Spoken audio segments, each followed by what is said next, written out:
The composer is dead.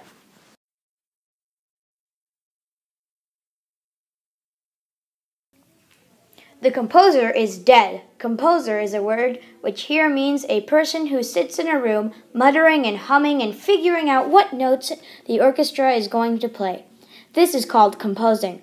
But last night the composer was not muttering, he was not humming, he was not moving or even breathing. This is called decomposing. The composer's death was very suspicious, and so the inspector was called in to find the murderer or murderers and haul them off to jail. I will begin by interviewing all the usual suspects, the inspector said, like all the people in his line of work.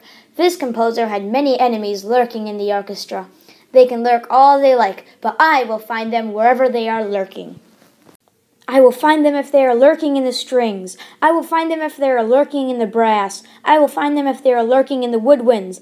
I will find them if they are lurking in the percussion section. I will find them wherever they are lurking. I will find them. The inspector was a very handsome and intelligent person, not unlike myself. I swear on my own intelligence and good looks, the inspector said, I will solve this terrible crime against humanity and or classical music.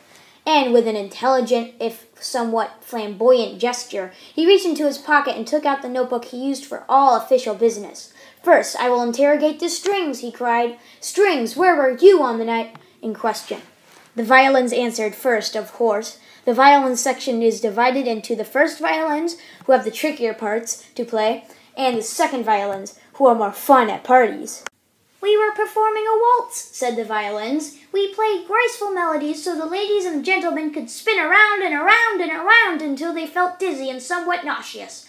This kept us busy all night. Aha! The inspector cried, making a note in his notebook. Perhaps you murdered the composer for making you play so much. Don't be ridiculous, the violins said. Violins are the stars of any orchestra. If we killed the composer, we would have to find work at square dances or in romantic restaurants. That's true, the inspector admitted. But what about you, cellos and basses? The cellos and basses sighed. The cellos and basses are often wary from dragging their large bodies around. The basses in particular are so enormous that they can't even fit into taxicabs without sticking their curly heads out the window. We were providing accompaniment, they said. You can't waltz without a reliable 1, 2, 3, 1, 2, 3. It's boring, but it's steady work. Aha! The inspector cried. Perhaps you murdered the composer for giving you such boring things to play. On the contrary, the cellos and basses said, we don't feel the need to show off like certain stringed instruments we can mention. Well, I guess that takes care of the strings, the inspector said. Oh, the violas! I forgot all about you. Everyone forgets about us, said the violas bitterly. We play the notes in the chords that no one cares about. We play crucial counter-melodies that no one hears. We often have to stay late after performances and stack up all of the chairs. We spent last night feeling sorry for ourselves as usual. But we did notice that the concertmaster was acting strange. She was talking and laughing with the composer and carrying a strange black case.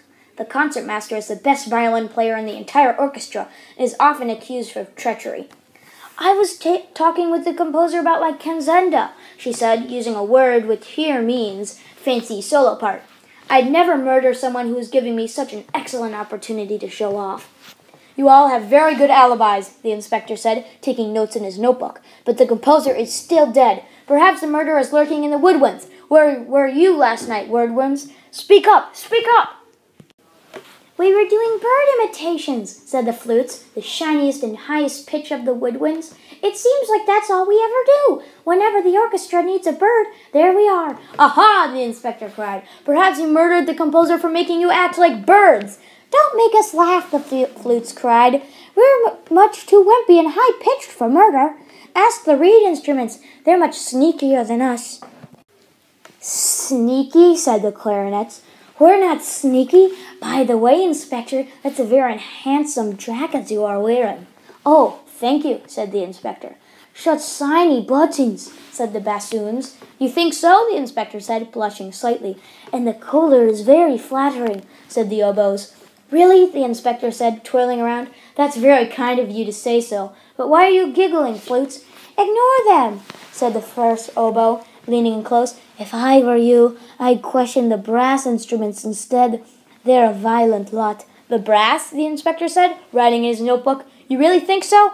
You can trust me, the oboe said. Everyone trusts me. After all, I tune up the entire orchestra by playing an A. You can't argue with that, the inspector said. Brass, what do you have to say for yourselves? Last night was incredibly important for us, proclaimed the trumpets in a boisterous manner, a phrase which here means loudly and with a certain arrogant rudeness. We announced the arrival of kings and presidents. We led soldiers into battle and held a parade when they got home. Our ears are still ringing from all the ruckus. Aha, the inspector said, making a note in his notebook. Perhaps you murdered the composer for making you play so loud. We love being loud, the trumpets replied. Brass instruments are brassy by nature. Besides, loud is patriotic, and we suspect the murder was committed by a foreigner. A foreigner, the inspector repeated. What say you, French horns? You have a strange accent. The French horns did not understand the question, began murmuring about a story about the old country. Leave the French horns alone, the trombone said.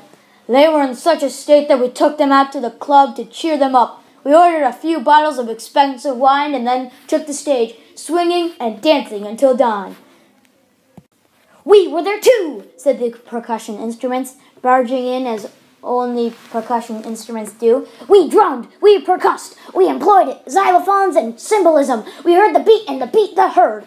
We struck up and got down. We conquered the concert, battled the band, and agitated the audience, rattled the roof, and got the phone numbers of several very attractive young sailors. By then we were beat, too exhausted to commit murder. What about you, Tuba? The inspector said. Were you involved in these disgraceful shenanigans? No, the tuba said. I'm a confirmed bachelor. I was home all night playing cards with my landlady, the harp, taking sips of warm milk from a little blue cup. The inspector flipped through the pages of his notebook and scratched his handsome head with a well-manicured head. I'm utterly baffled, he said. I've questioned all of the instruments in the orchestra, and none of them seems to be the murderer. The violins waltzed. The cellos and basses provided accompaniment. The violas mourned their fate while the concertmaster showed off. The flutes did bird imitations, repeatedly, and the reed instruments had the good taste to admire my jacket. The trumpets held a parade in honor of our great nation, while the French horns waxed nostalgic about something or other. The trombones had too much to drink. The percussion beat the band, and the tuba stayed home, playing cards with his landlady, the harp, taking sips of warm milk from a little blue cup. But the composer is still dead. A strange noise caught the inspector's ear. Of course, he said, the conductor. You've been murdering the composers for years. In fact, wherever there's a conductor, you're sure to find a dead composer. Beethoven dead, Bach dead, Brahms dead, Mozart dead, Haydn dead, Schubert unfinished but dead, Mahler dead, Chopin romantic but dead, Tchaikovsky dramatic dead, Stravinsky ecstatic dead, Stroutenberg incomprehensible but dead. Berlioz dead, Purcell dead, Prokofiev dead, Debussy dead, Valdi, Wagner, Syllabus, Ives, Handel, Britten, Melosin, Scribbins, Liszt, Mahane, Kuplin, Cage, Dvorak, Skroflich, Ligowisky, Corley, Benley, Procrini, Rossellini, Scarlini, Buzzini, Boccherini, Verdi, J.C. Bach, W.F. Bach, C.P.E. Bach, Offenbach.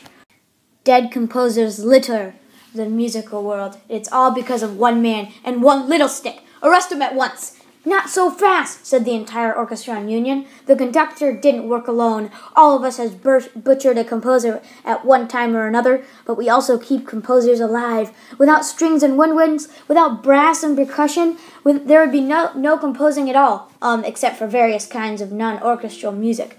If you want to hear the work of all the world's greatest composers, you're going to have to allow for a little murder here and there. But that's injustice, the inspector cried.